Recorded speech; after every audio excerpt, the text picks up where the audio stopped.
Go.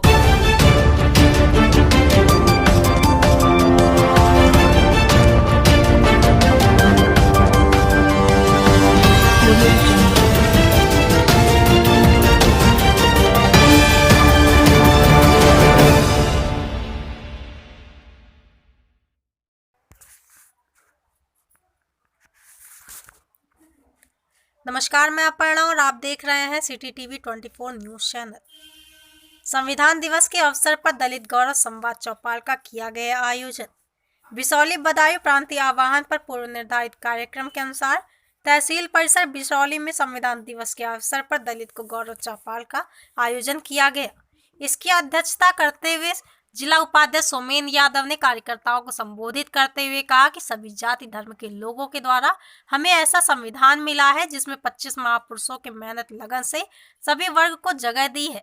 हम उन महापुरुषों को नमन करते हैं तथा आज हम दलित गौरव चौपाल के माध्यम से दलित समाज के लोगों की 5 मूल मांगों का अधिकार पत्र भरने के बाद हम अपने नेतृत्व को भेजेंगे ताकि आपकी मूल समस्याओं का समाधान जमीनी स्तर पर हम लोग कर सके। बाकी संसद विधानसभा में हमारे वरिष्ठ नेता आवाज को उठाएंगे और यदि वहां पर भी समाधान नहीं होता है तो उसको हम अपने घोषणा पत्र में सम्मिलित कर आपकी मांगों को पूरा करेंगे, जिसमें उपस्थित जिला अध्यक्ष चंद्रपाल सिंह यादव, पीसीसी सदस्य सुधीर उपाध्याय, जिला सचिव उमेश मिश्रा, जिला सचिव अवनीश यादव, ब्लॉक अध्यक्ष बिशौली देवेंद्र सिंह चौहान, ब्लॉक अध्यक्ष वजीरगंज नरेंद्र सिंह कठेरिया वरिष्ठ अधिवक्ता है, विशेष शरण शर्मा, कृष्णपाल यादव, राम प्रकाश मौर्य, गिरिराज मौर्य, भुवनेश मौर्य, प्रेम सागर, राजवीर सागर, राजपाल सागर, राम अवतार सागर, दीनदयाल सागर, दिनेश सागर, पुष्पेंद्र दिवाकर, रामलाल दिवाकर, ओमकार सिंह, नेपाल सिंह, चंद्रपाल सिंह आदि कांग्रेस जन मौजूद रहे। आइए देखते हैं सिटी टीवी 24 न्यूज चैनल के माध्यम से बदायूं से अनुज कुमार तोमर की रिपोर्ट।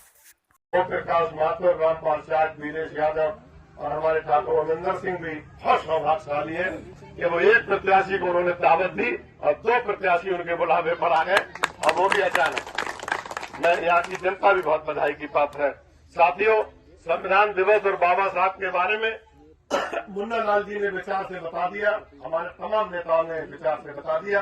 मैं आपका ज्यादा समय खराब नहीं करूंगा, लेकिन बाबा साहब की एक बात मुझे बहुत पसंद आती है कि बाबा साहब ने कहा था कि जिस दिन मंदिरों को जाने वाली भीड़ विद्यालयों को भागने लगेगी उस दिन देश का उद्धार हो जाएगा।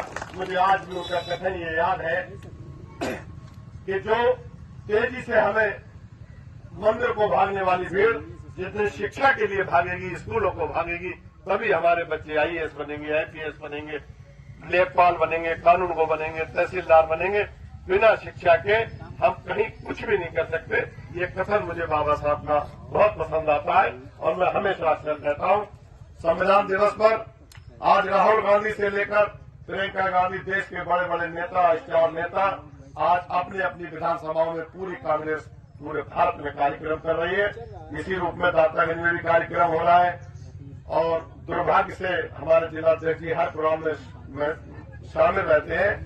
तो उनकी बहन को कैंसर हो गया है, कल उनका ऑपरेशन हुआ था वहां दिल्ली में, तो वो बॉम्बे में उनका ऑपरेशन हुआ है, इसलिए अध्यक्ष जी आज हमारे बीच में मौजूद नहीं है। साथियों, 2024 का चुनाव आपके कंधों पर आया और आने वाला है। मकर जाल की तरह दलाल और मक्कार आपके दरवाजे पर दोबारा से दस्तक देना शुरू कर देंगे। जिन्होंने 5 साल आपको नहीं पूछा वो आपके रिश्तेदार भी हो जाएंगे, आपके साले भी हो जाएंगे, आपके जीजा जी भी हो जाएंगे। तमाम रिश्ते आपसे निकाल कर आपके घरों में घुस के फिर दोबारा से बरगलाने का काम करेंगे कि एक बार मौका और दे दो, हम तुम्हारी गाय बंद करा देंगे, हम ट्यूबवेल बंद करा देंगे। तमाम बातें आपसे फिर दोबारा घोषणा करेंगे।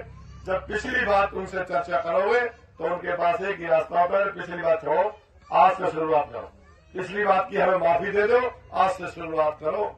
तो माफ करने के लिए माफी देना बहुत अच्छी बात है, लेकिन माफ उन्हीं लोगों को किया जाता है जो धोखे से गलती करते हैं। इन्होंने जानबूझ की गलती की है हमारे साथ। माफ करते हैं, किसान माफ करने वाला है, किसान बड़ा है, इस देश का मालिक है, हम जानते हैं।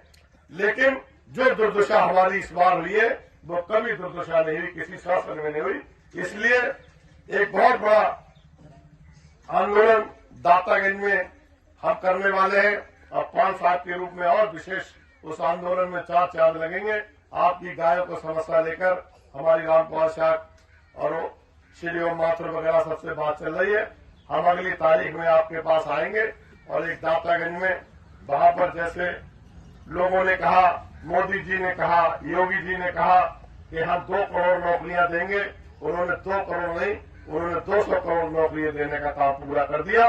लेकिन नौकरी कौन सी दी कि रात में जाओ और लाठी लो और हर घर से एक आदमी खेत पे लगा दिया। उन्होंने नौकरी तो दी लेकिन उसका रूप बदल दिया।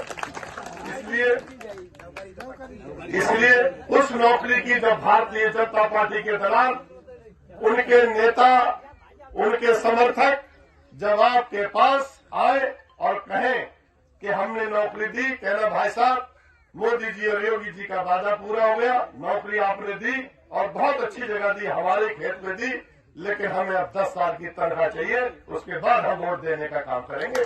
जो आपने खेतों में नौकरी करी है उसकी तनख्वाह मांगने का आपका अधिकार है और यही संविधान सिखाता है और यही बाबा साहब ने आपको अधिकार दिया है, आपको बोलने का अधिकार दिया है। आप उनसे अपनी नौकरी मांगने का काम करें। मैं आपका ज्यादा समय न लेकर, एक और उनके पास फंदा रहता है, हिंदू और मुसलमान का फंदा रहता है। तमाम तरीके से आपको बरगलाएंगे कि अरे आप तो हिंदू हैं, आप कहाँ चक्कर में पड़ गया, ये हिंदुओं की पार्टी है, ये उसकी पार्टी है। मैं आपको बताना चाहता हूं कि मैंने भी राजनीति शास्त्र एमए से किया है, हमने खूब अध्ययन किया है और एक बात हमारी मैं अक्सर कहता हूं और इस बात को हमारे अशोक भाई भी पसंद करते हैं। आज घर में जाके चिंता करना, मनन करना कि 1947 के बाद जो भी हमारी हिंदू और मुसलमान की लड़ाई है वो हिंदू और मुसलमान की लड़ाई नहीं है, वो कुर्सी की लड़ाई है। अगर 1947 से पहले हम जाए और 5000 साल पहले चले जाए, 10,000 साल पहले चले जाए, जब हम अपनी पवित्र किताब गीता का अध्ययन करते हैं तो वहां पर कौरवों और पांडवों की हमें लड़ाई मिलती है, हमको कोई मुसलमान सताने का काम नहीं करता है। जब हम रामायण का अध्ययन करते हैं तो वहां पर हमें रामायण में राम और रावण की लड़ाई दिखाई देती है, कोई भी मुस्लिम समाज का आदमी आपको सताने का काम नहीं करता। जब हम कुरान की पढ़ाई करते हैं, जब हम कुरान का अध्ययन करते हैं तो वहां मोहम्मद साहब को सताने का काम केवल मुसलमानों ने किया, किसी हिंदू ने नहीं किया। या तो और हमें तरह तरह से हमारा दिमाग को वॉश करा जाता है, हमें लड़ाया जाता है।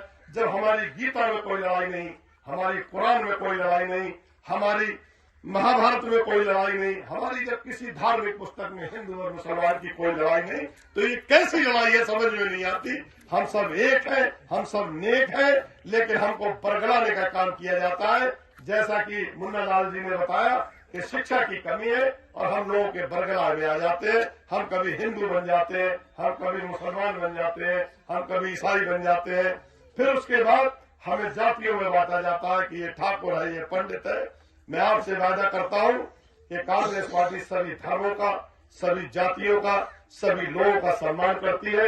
आप कांग्रेस से जुड़े, बाबा साहब के आदर्शों का आज जो मुख्य हमारा टॉपिक है, मैं आपसे हाथ जोड़कर अनुरोध करता हूं कि संविधान में हमारी लड़ाई नहीं, हमारी किसी धर्म में लड़ाई नहीं। और यही के जो बड़े लीडर हैं इसी ग्राम पंचायत के हमारे खिलाफ बड़े बड़े उन्होंने कार्यक्रम करवाए। उन्होंने कुछ लोग अनुपस्थित रहे, उनका इंतजार किया।